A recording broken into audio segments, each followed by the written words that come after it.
There were once three brothers who were travelling along a lonely, winding road at twilight. In time, the brothers reached a river too treacherous to pass. But being learned in the magical arts, the three brothers simply waved their wands and made a bridge.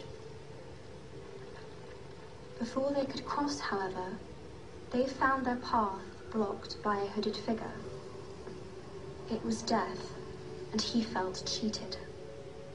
Cheated because travellers would normally drown in the river, but Death was cunning.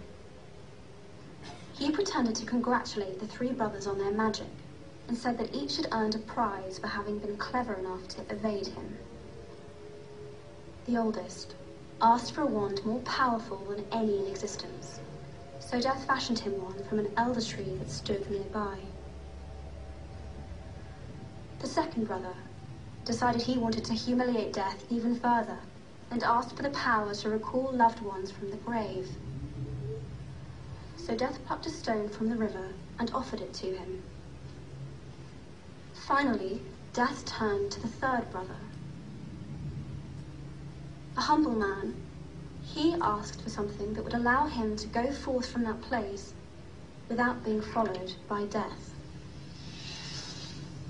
And so it was that Death reluctantly handed over his own cloak of invisibility.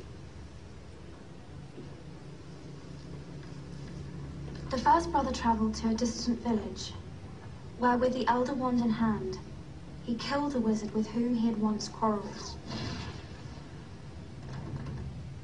Drunk with the power that the elder wand had given him, he bragged of his invincibility. But that night, another wizard stole the wand and slit the brother's throat for good measure. And so Death took the first brother for his own. The second brother journeyed to his home, where he took the stone and turned it thrice in hand. To his delight, the girl he had once hoped to marry before her untimely death appeared before him. Yet soon she turned sad and cold, for she did not belong in the mortal world. Driven mad with hopeless longing, the second brother killed himself so as to join her. And so Death took the second brother. As for the third brother, Death searched for many years but was never able to find him. Only when he attained a great age did the youngest brother shed the cloak of invisibility and give it to his son. He then greeted Death as an old friend and went with him gladly, departing this life as equals.